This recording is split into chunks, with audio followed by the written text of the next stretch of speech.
Okay, hi everybody. It looks like, oh wow, okay, we've got a lot of people coming in. That's pretty fun. Um, Welcome back to the 2021 Greater Rochester Teen Book Festival. I'm Eleanor, and this panel is called Of Fairy Tales and Magic. We have a bunch of amazing authors here, but before I do introduce them, I have a couple reminders. If you have a question for any of the authors, please write it in the chat. We have people taking a look and they'll be feeding the questions in, so we'll get to as many as we possibly can.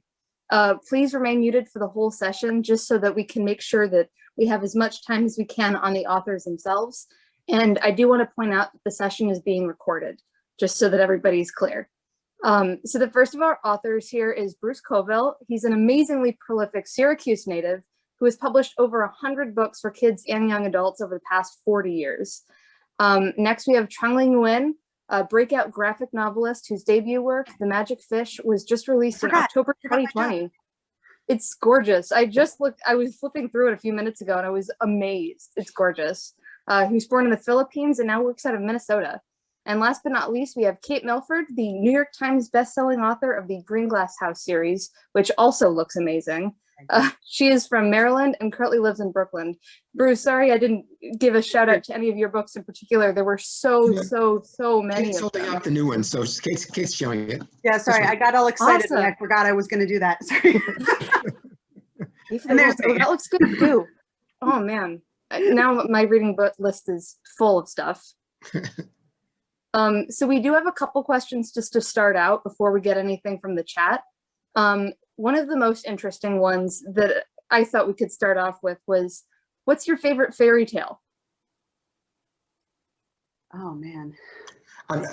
Since there's hesitation here, when I was a kid, I had a big collection of fairy tales that my older cousin had given me. And there was one called The Golden Bird that I read over and over and over again. So that would still be my favorite, I guess. Do you remember the plot of it at all? There's a king with 3 sons, and there's a bird he wants, and the youngest son goes out. He meets a fox, and the fox is going to help him, but he'll have to cut off the fox's head at the end. And he's told not to. This is a very sketchy memory of it. Not to buy any gallows meat, but he finds his brothers who have strayed from the path being hung, and he ransoms them, and then they betray him. And there's a whole lot of other stuff that goes on too. It's been 50 years since I've read it. I still remember that I loved it. That's awesome. I'm trying to remember from what I loved when I was a kid. The one that has stuck with me sort of as an adult, if I was going to say like my favorite kind of fairy tale or piece of folklore now, I think that sticks with me is one of the trickster tales, the trickster Jack tales, where he takes on the devil and gets the better of him. And it's one where, you know, there's the Jack gets 3 wishes from St. Peter for various reasons, and he spends them wishing horrible things on anyone who touches any of his 3 favorite possessions. And St. Peter immediately regrets having given Jack any wishes, but then the devil comes along for various reasons later to take Jack, and Jack's like, oh, you know, I'll go with you, just let me finish some chores. And then he directs, at first it's a low-level demon, and then it's a high-level demon, and then it's the devil himself toward these 3 objects that he has basically cursed. So that finally by the end, they're like, I just never want to see you again. I'll leave you here. You've gotten the better of, you know, several of the devil's henchmen and the devil himself. And then much later, Jack shows up at the gates of hell because he's ready to be done with everything, and the devil won't let him in because he's afraid that Jack will take over. But it gives him a coal of hellfire to go and start his own place. And that's one of the pieces of folklore that's behind, like when you see the strange lights off in the woods, or you see the strange lights off in the swamp, that's Jack carrying his hell coal, looking for a place to start his own personal hell. That's amazing. Who doesn't want to start their own personal hell, though? I mean, goals, but most of us do. Most of us do in one way or another. Mm-hmm. Trung, do you have one? I mean, it changes quite a lot because there's so many, and there's so many different iterations and variants that it's difficult to just choose one. I think the one that I'm really fascinated with at the moment is The Traveling Companion. I really like Andersen's stories just because he's a contemporary author. He's not like an oral tradition purveyor of fairy tales. He's an author who's working and publishing in his lifetime and like for like a particular audience. And so The Traveling Companion is one of those stories where I have a difficult time kind of sussing out like what his relationship to the text is all of the time. Like usually his work is very confessional, and it's usually kind of like about his own relationship to like class and to romance and sexuality and relationships that he's sort of trying to work out on the page. And The Traveling Companion is fascinating because it's just kind of an adventure story. It's about someone who like takes care of a corpse that has not been like properly taken care of before, and then he mysteriously gains a traveling companion who helps him along in an adventure to a kingdom where there's a cruel princess who's been beheading all of these suitors. And then we find out later that the princess is being possessed by some sort of demon, and then the traveling companion helps exorcise the demon, and is like very like it's sort of like it's such a strange structure of a story for Anderson. And so I'm really interested in sort of looking into it right now. Yeah, now I feel like I need to look that one up. We did get a question from the chat. Do you guys have any books or book series that you loved to read when you were growing up?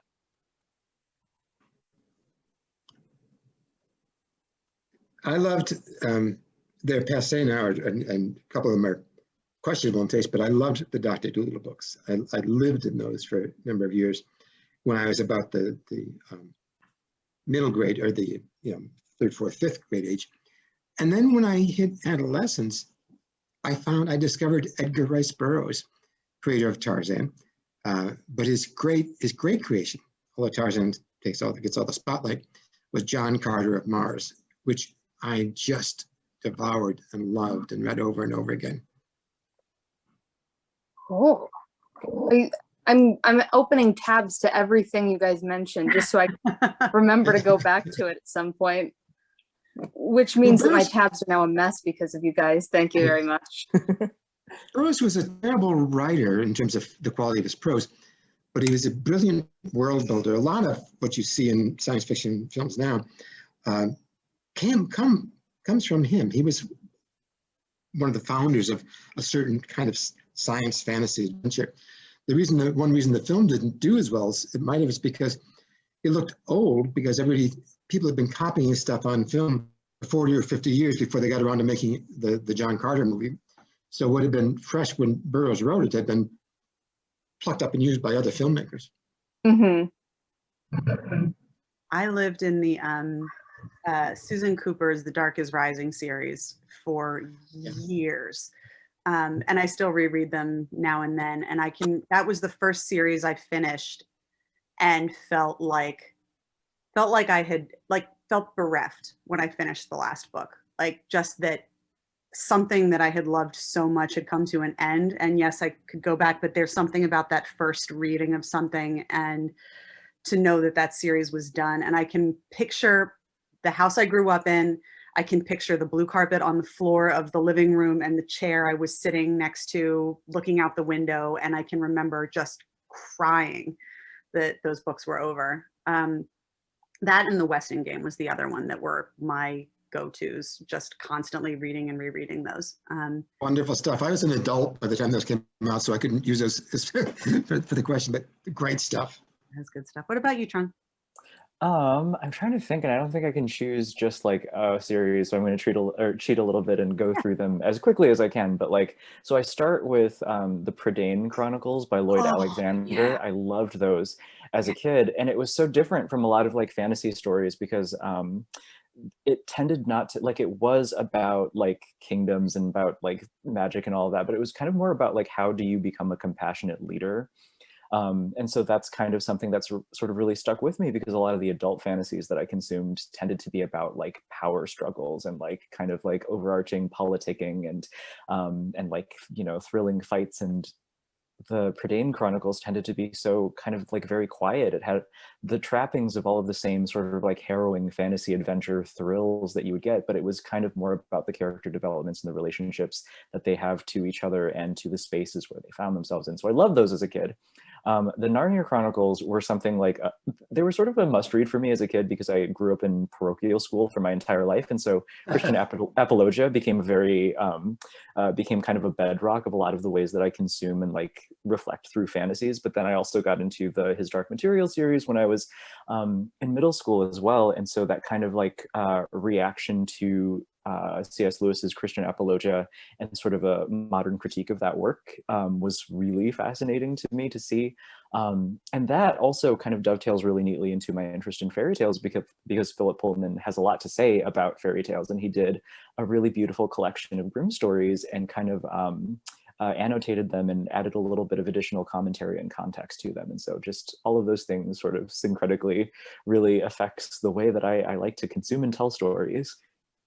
That's another one I remember crying at the end of, but I was 20 or 30 when those came out. And so it was, but it was an adult ugly cry at the end of those. Oh, yes.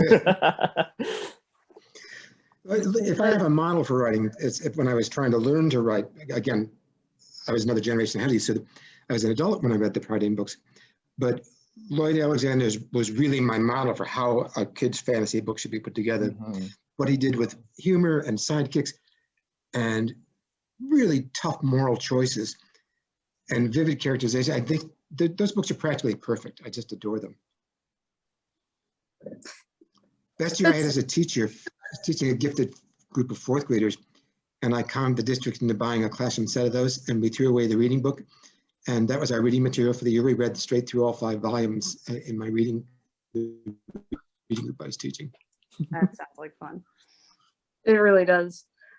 We have another question. What is it that makes fairy tales and fairy tale-like stories so great for you? I like them because they're quite a lot more like people than a lot of other stories kind of pretend to be. I consider fairy tales to be very organic in that a lot of the same stories, a lot of different iterations of that story will show up in different spaces over time or over geography, just because they kind of like sort of change clothes in order to subsist in different places. And so a lot of my work kind of focuses on the ways that fairy tales and mythologies in colloquial spaces sort of transition, and how people kind of change them to suit their own needs wherever it is that they find themselves.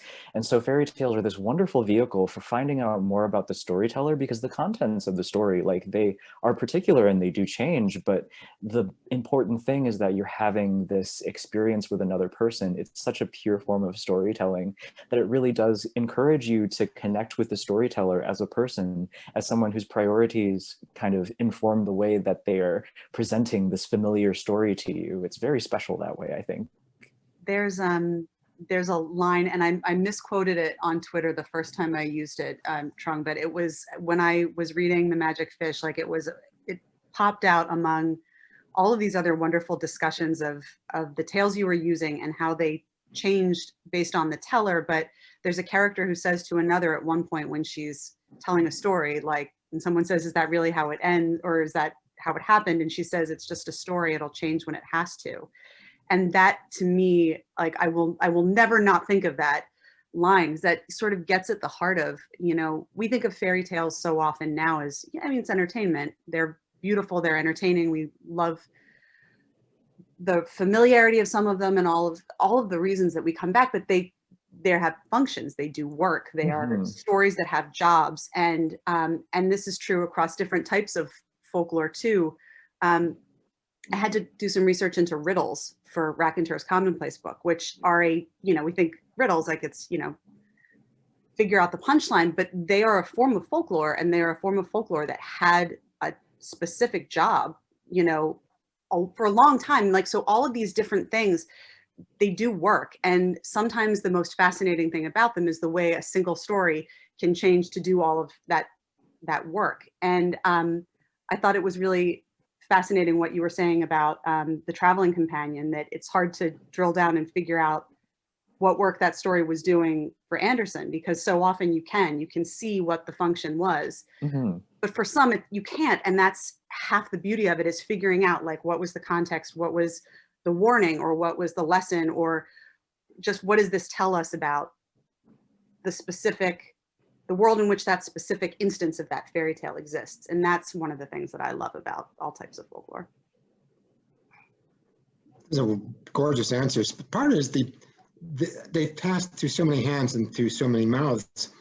They've been smoothed, and it is doing the work, as Kate says, but it's work that's been informed by tens of generations So there's a real truth in them, I think, because of that. There's also one of the things that folklore does in my books specifically a lot of times, and it's stated outright in Green Glass House, but Trung, you just put it even more beautifully than I will here, but like that when someone tells you a story, they are not just giving you the story, they're giving you something of themselves as well, whether they mean to or not. And in Green Glass House, Milo is given this book of folklore, and in it, the framing story is people are flooded into an inn and they tell these stories to pass the time. But there is also, in Green Glass House, he decides he's going to try and get everybody telling stories because he wants clues to this broader mystery that's happening in his house. And he thinks if he gets them telling stories, they will inadvertently give something away when they're not trying, whatever they're trying to hold back, they're going to inadvertently give something away. Which is another thing I think that is so beautiful about folklore and about the act of telling a story, especially verbally, because everything changes, you know, and can change from instance to instance of even telling the same story. But it's such a personal thing, and it does reveal things about the teller.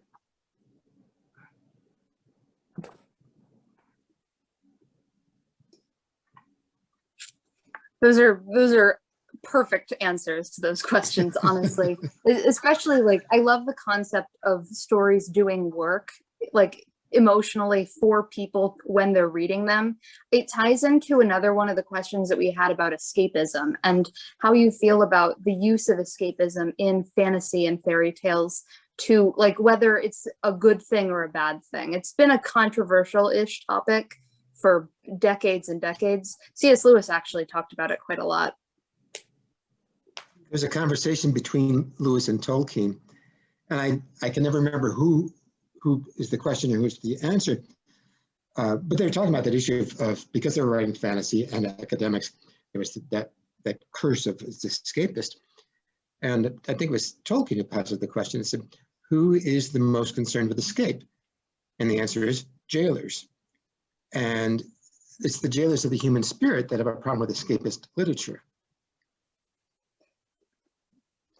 I actually was reading the Tolkien quote earlier, like, should I present the Tolkien quote as a prompt for this question? That might be a little too pretentious. So yes, that's exactly where I was going with that. Let's see, what else do we got? Oh, how do you feel about horror fantasy? So like not just fantasy and fairy tales as an inspirational type thing, but a method of fear or reflections of the horrors that a society is facing and presenting that in fairy tales. Oh, I don't really draw strong delineations between them. And I think it's so interesting that we contemporaneously think of them as distinct things. But I think like the horror film, like especially like kind of B-movie, like horror movies are the closest thing to a lot of old fairy stories. Like a lot of them were sort of just told around a campfire to like thrill an audience that was there. They tended to be very scary and visceral. I know we kind of like within the popular imagination like to sort of think of fairy tales as this very like fluffy thing, and we sort of conflate it with this Disneyfied version of them. And so there is sort of like a reactionary understanding of them as being these deeply visceral stories with like a lot of darkness in them and a lot of like very heavy topics that kind of get wound into this like little nugget of a story that, you know, can be consumed over a campfire. But there's quite a lot of there are a lot of parallels to contemporary horrors, and fairy stories tended to be especially the oral tradition ones that have a lot of kind of like moralizing to them. They're about fears, so they're very, very close cousins. There's a ton of specifically body horror in fairy tales too. Yes. Yeah. You know, people have been cleaning up Grimm and their contemporaries for a long time, but if you go back to those sort of stories, there's all kinds of dead. Well, look at Hansel and Gretel. The witch is going to eat them, and then they burn her up in an oven. I mean, that's the stuff of horror. Yeah, how frequently like somebody gets boiled up and eaten. I mean, how many, like over and over and over, and Yeah, I mean, yeah. That happens so frequently. Be he alive or be he dead, I'll grind his bones to make my bread. Oh man, yeah. Yeah, there's a lot of cannibalism. Yeah, there's a lot. I'm always surprised about the cannibalism in fairy tales. Like I was remixing one of the fairy tales for my own book, and I forgot that there was quite a lot of cannibalism in a Vietnamese variant of Cinderella of all stories is where that shows up. And so it like horror and fairy stories have always kind of gone hand in hand in a lot of ways, in a lot of very kind of just very deeply in Perrault's visceral ways. original of Cinderella, the one stepsister cuts off her heel, the stepmother cuts off her heel to try to fit in the shoe. And then the other sister, she cuts off her toes to try to fit in the shoe, and that doesn't work. And then the stepsisters are eventually punished by birds coming down and pecking out their eyes, all of which is pretty horrific, I think. Yeah. Just normal fairy tale stuff. Normal stuff. Normal stuff. In the Goose Girl, the villain is put in a barrel with knives all thrust through it and rolled down a hill. So, yeah. How do you approach writing about magic in your stories? Are there rules that you follow? I think in some ways the rules are the thing that make it work. Like a magic system. I mean, and this has been said by, but this is not anything new that I'm saying, but it's that's one of the things that if you're going to have a magic system, you're going to need to have rules, and the rules are the things that make it feel not like you're arbitrarily, doing things for plot reasons. Yeah. And Bruce, actually, your book has had to, I mean, I was wondering, like, coming up with the rules that govern the system in The Thief of Worlds, because you had to come up with a lot of different rules governing. I mean, I would imagine, for you, do the rules come first, or is it that you got to sort it out as you're building the world and see what develops? That particular book, there was a lot of sorting out as I was working on it, because it's gone through so many iterations to try to get it to the ending point. So yeah, that was work on the hoof, as it were. Going back to what you were saying about the restrictions, one of the things that kills a fantasy, if people don't have those restrictions, the simple rule from a writer's point of view is if anything is possible. That is, if the magician or the magic worker can pull out a spell from their butt and suddenly solve the problem. If anything is when anything is possible, nothing is interesting. You have to have the restrictions so that they have to be worked around by wit and clever solutions. That's what makes the magic interesting, when you have that barrier against which it must press. We have time travel element in a couple of my books, and that was one of the ones that I had the most fun with, but also had really to sit back and think, like, this is going to need so many rules, and because it was a ridiculous thing to attempt, but I was naive and did. And that, but yeah, so there are things like that where, like, the rules, if the rules are clear, if there are rules, if there are restrictions, it makes it feel just slightly more like people are going to be willing to come and follow you on this otherwise entirely outlandish premise that you're suggesting. Can you give some examples of the types of rules that you might make for a magic system, and how broad do you get in these rules?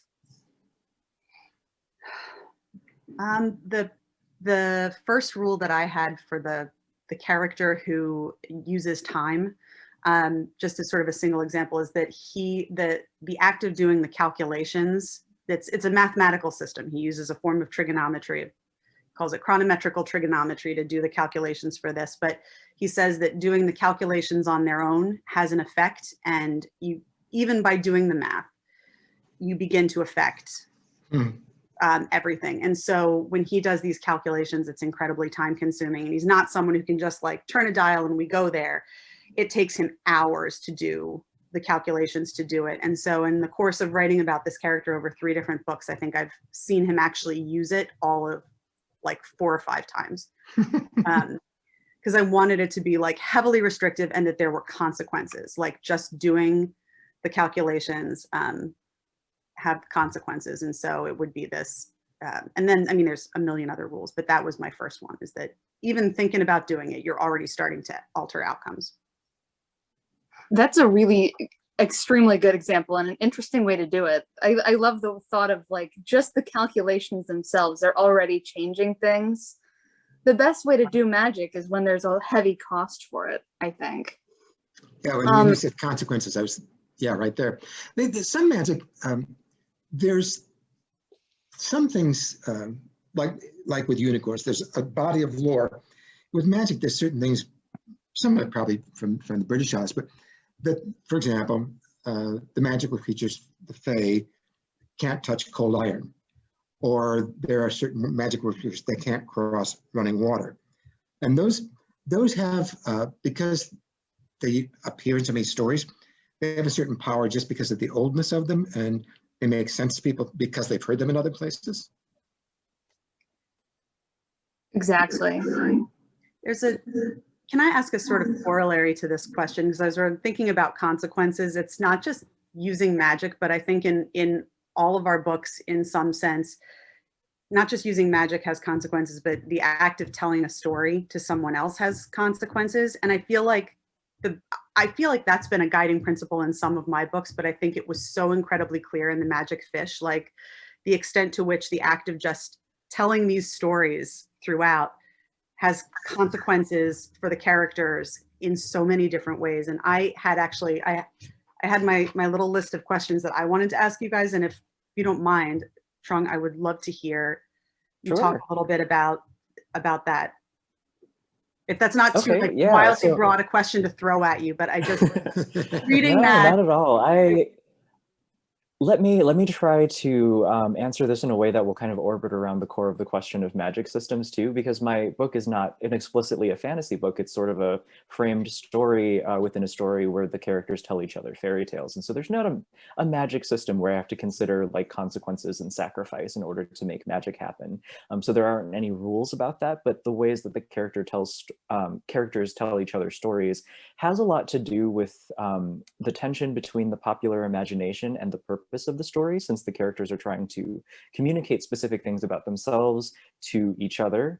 And so when they kind of participate in the act of storytelling, they're kind of addressing a tension between the way that they see the world, and so the way that they imagine the world is the way the characters in the fairy tales that they're telling are depicted, depending on whose perspective the story is being told from and whose imagination is informing the ways that the visuals show up on the page.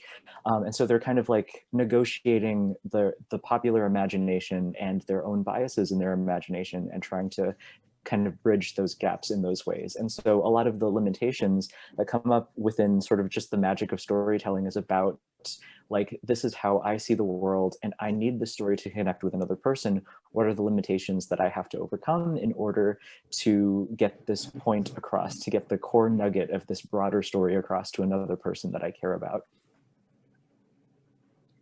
Thank you. I love that book, and I have been wanting to ask a sort of. Oh, thank you. I'm glad you took the opportunity to ask it now, because that was an amazing answer. Mhm. We have a couple students who are asking about the combination of illustration and writing and how it like influences and changes the story that you've written.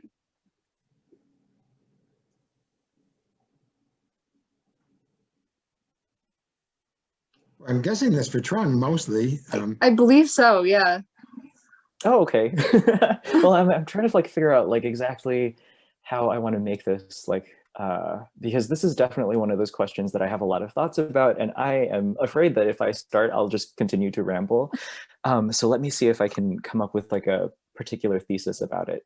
So I work within comic books, and so there's a lot of people have a lot of feelings and sentiments about the nature of comic books and where they exist within literature. And I'm someone who doesn't come from comics in terms of comic books. I grew up reading fairy stories. I loved books that were illustrated by Trina Shart Hyman and Arthur Rackham and Edmund Dulac and Rose O'Neill. So illustrators have always been a part of my literature experience. The visual vernacular and the development of an understanding of iconography is something that most sighted people go through the world kind of picking up very colloquially.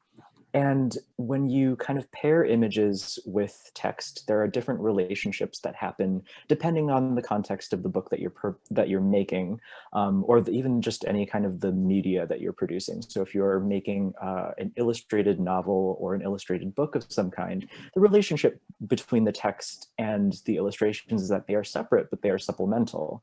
And I work in a medium where the images are the text, so you have to kind of access your visual vernacular and scan the page in a way that you kind of have to learn how to do in order to get a complete picture of the story. And so there are things that are kind of unique to the different media that we produce when we combine images and text in ways that might be either separate or syncretic.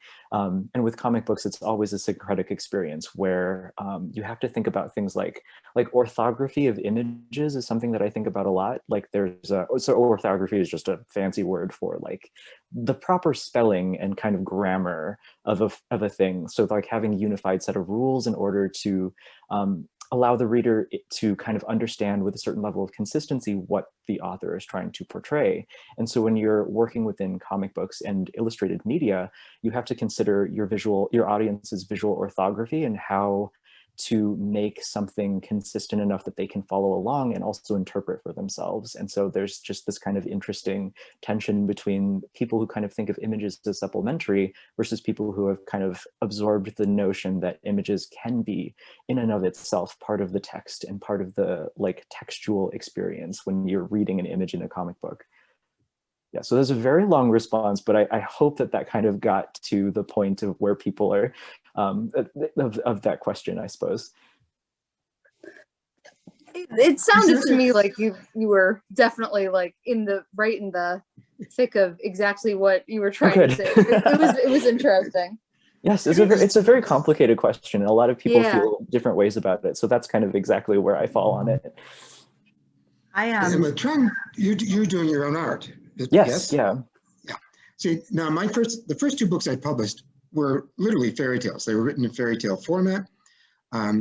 They start once upon a time. They're small picture books, and they were illustrated by my wife. And so that impacted the storytelling, and the storytelling impacted the art. And because we were publishing generally keeps the artist and the illustrator apart, or the artist and the author apart, which I think is boneheaded. Because we were working together, we could talk about things like, I would say, if you can put this in the picture, we're trying to get a very tight text. If you can put this in the illustration, I can cut out of the text. We don't need these words if you could show this. And because I grew up reading comic books, there was like an obsession and passion in me. First things I wanted to write were comic books. My initial goal was to write for Marvel. I had a pretty good visual sense, so I could say, we needed to set this up. So, for example, there's a picture of the giant in the first book who's got a shaving mirror, and that's key to the resolution of the plot. So I suggested to Kathy that she do an over his shoulder shot so we see his face in the mirror to set up the whole idea of reflection and really put that mirror in the young reader's mind. So you can go back and forth if you're allowed to work with your collaborator and kind of enhance and sharpen each other's work. I'm having an experience right now. I'm working with the project that I'm working on right now with Lucy Bellwood, who is this amazing adventure cartoonist who inspired the initial idea for this project. We're working on a graphic novel together, and she has very much had to teach me how to think in ways that are complementary to a book in which, as you were describing, like the images are the text. And I have a little bit of a background in playwriting and screenwriting, so I had a little bit, like I could get sort of close, but the learning curve for me in particular, to be able to figure out just how little of the lifting I was really A, needing to do, and B, should be doing, like in terms of giving up, and not just giving up, but like, you know, having this be a process where we were building this thing in an entirely different way that I've ever built anything.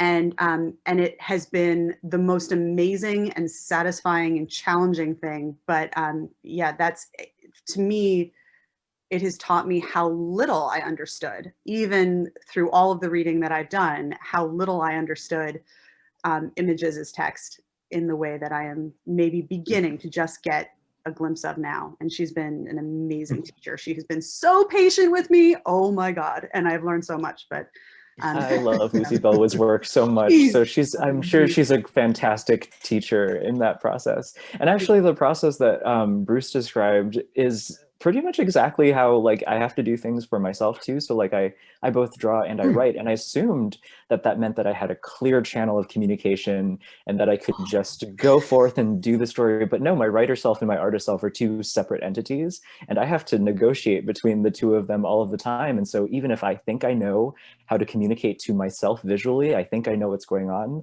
my process ends up different every time. So it's going to be, so you'll have, so it's something that you have to just learn how to do like over and over. And as long as you can sort of feel free to make adjustments later on in the visual development piece, you're never going to be able to account for every visual piece. Like sometimes you're gonna have to make changes, and that's kind of a part of the process. So I think you're actually exactly where you need to be. Okay, it's really been a joy, but it has been, I'm learning so much. We don't have a ton of time left, so I just want to get to some of the really interesting questions I've seen. Is there a mythical tradition or fairy tale that you haven't delved into yet that you want to someday?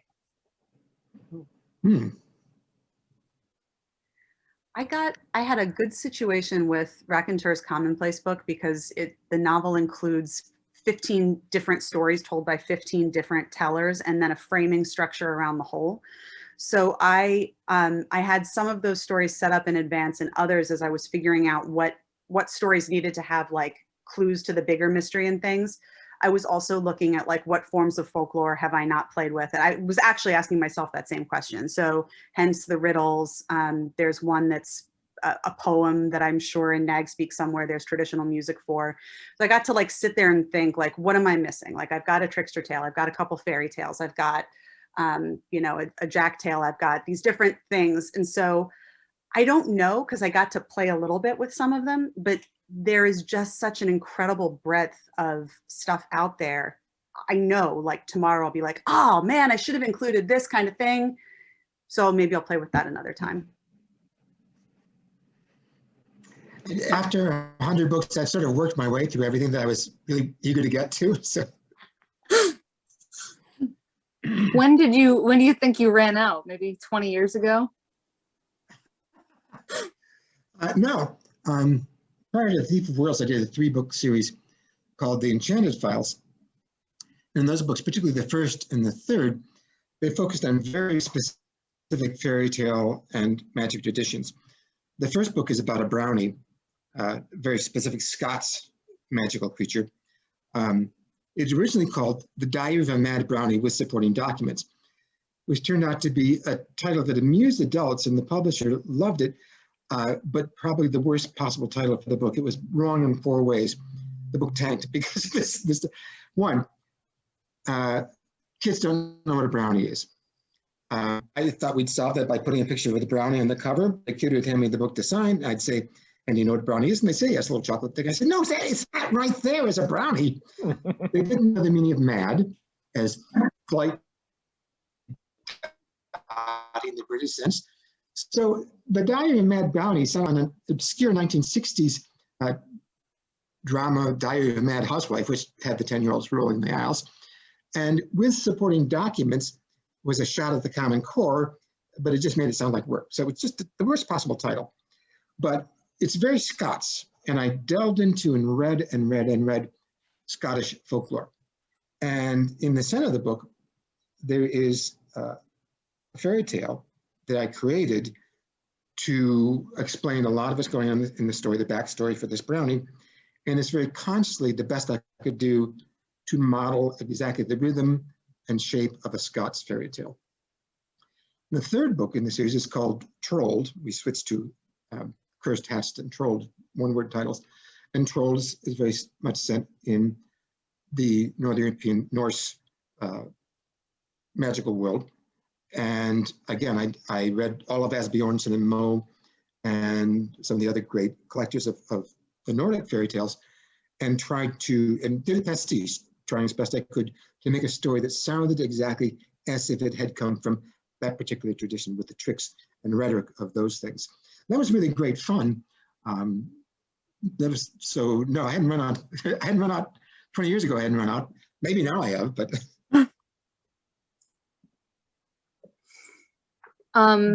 Let's see. Trung, do you have any other any fairy tales that you that maybe something you found while you were working on the magic fish that you didn't get to put in there that you have tucked away for a future project? Oh yeah, for sure. I actually didn't think about it until you mentioned like what other stories in the Magic Fish that I didn't get to put in there. The reason why the Magic Fish exists that it does is because it was my first book, and I was like, well, will I ever get a chance to tell these stories again? And so I just put all of my favorite fairy tales in one book. But the one thing that I really want to explore are kind of commonalities between like time travel oriented fairy tales that are about like going into a fairy world and then coming back out like hundreds of years later because time passes differently. That has like a particular resonance to a lot of kind of diasporic kind of immigrant populations, because a lot of like a thing happens where like your country is destabilized, you have to, flee, you abscond, you go somewhere else, and then you come back and it's unrecognizable to yourself. And that layer of disconnect is like kind of hits you at every level of your life. And there are stories like there's the Tirnanog stories, and then there's like kind of like American folktales that have that element to them, and there's a Japanese folktale that has that sort of time travel element to it, where you pass on into this magical kingdom and then you come back and hundreds of years have gone by. I don't recognize this place you used to call home. And that's not something that I was able to explore in the Magic Fish, but I'd love to be able to figure that out later. Please do. I want to buy that book. We have 2 minutes left. Let me see if there's any new questions in one of the 4 places that I'm checking for questions. Oh, when you put magic in a book, do you create the magic before you start writing, or do you make it up as you go? Keep in mind, I think we have 2 minutes left, unfortunately. I make it up as I go, but then I wind up having to retrofit stuff earlier. And I try and pull from other things because all my books are in a shared world. So some of it is always set when I go into it. But yeah, then I'll make stuff up and retrofit or determine that I can't because it contradicts and take it out. I do something similar to whenever I think about making rules for magic, is that I'll start kind of making things up as I go, but every time I make something new, there are limitations that I have to newly start to continue to work with later on. And so it's sort of this process of like, oh, like this is a new kind of freedom. It also comes with this new thing. It's an evolutionary kind of process. You have something in mind, at least I do.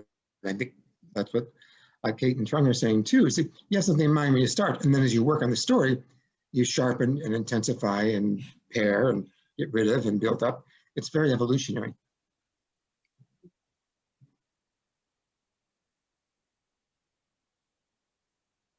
That seems like really good advice for any, like, I'm sure we have a bunch of young writers in the room like watching right now, so I'm sure that'll be like a helpful thing for them. We have 1 minute left. If you guys have anything else to say. Goodbye. And thank you. Like this has been such a wonderful conversation. You've done such a great job moderating. Thank you. Thank you for having us. Oh my gosh, thank you. I've just been kind of doing my best. Listening to you guys talk has been amazing though. It's really fun to be here and to get to talk with both of you. I've rarely had so much reading time before something, but I've been so excited to sit here and chat with you guys about these books. And Eleanor, I'm so grateful for your moderation and for being here and keeping us on track. Yeah, the audience asked great questions too. So Absolutely. Thank you everyone who asked questions. Yes. All right, so there's going to be 1 million more panels in the next 15 minutes, I believe. I don't really know most of them because I've been caught up in preparing for one of my own, but thank you all for coming. This has been an amazing discussion. Thank you guys for being here. Thank you to the audience. Thanks for coming, guys. Thank you again. It's been really fun chatting with you guys. With Kate and Trung. Yeah, that's lovely. I hope we'll talk again soon. Yeah, this was great, guys. Really great to see you again, Kate, and to meet you, Trung. Indeed. Next year in person. Yes, yes, please. Yeah. Have a good one, everyone. I guess I'm gonna head Bye. off to my next panel. Yes, me too.